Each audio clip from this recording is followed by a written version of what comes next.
Hi! ఎంతో healthy and tasty poha balls ఎలా చేసుకోవాలో చూద్దామా రండి.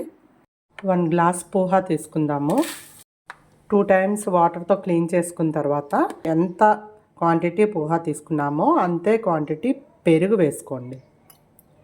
వేసుకొని ఇది కలిపేసి పెరుగుని పోహా దీన్ని ఒక 15 మినిట్స్ పక్కన పెట్టేసుకుందాం. ఇప్పుడు మనం అందులోకి వెజిటేబుల్స్ అన్నీ కట్ చేసుకుందాము. ఒక చిన్న పీస్ క్యాప్సికము, బీన్స్, చిన్న ముక్క అల్లం, ఒక ఆనియన్, క్యారెట్, బీట్రూట్ అండ్ పచ్చిమిర్చి ఇవన్నీ ఇలా అన్ని ముక్కలుగా కట్ చేసుకొని దీన్ని గ్రేటర్లో వేసేసుకుందాము. చూడండి ఇలా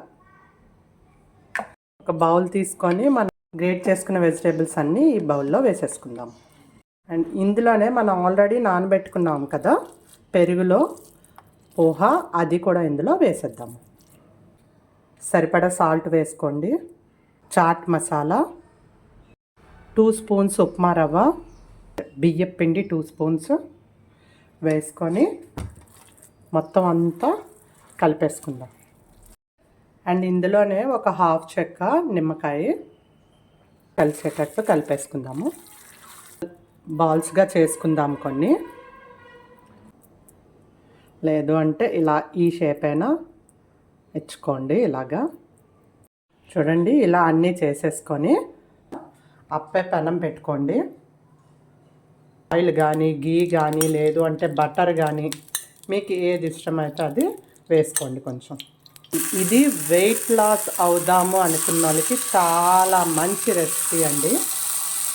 ఎందుకంటే ఇందులో మనం ఆయిల్ ఎక్కువ వాడట్లేదు అండ్ వాడినవన్నీ కూడా వెజిటేబుల్స్ అండ్ పోహా మనం వెయిట్ లాస్లో చాలా ఎక్కువగా ఎంతైనా తినచ్చు, ప్రాబ్లం లేదు. పోహా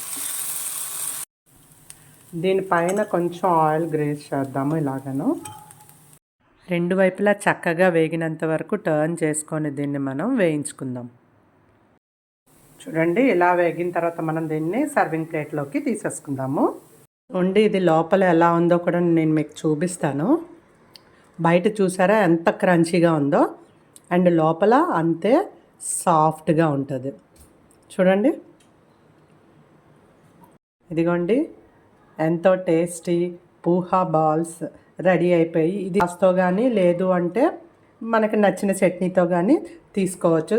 దీన్ని మీరు ఇంట్లో ట్రై చేయండి అండ్ ఎలా వచ్చిందో నాకు కామెంట్ చేయండి. Thank you.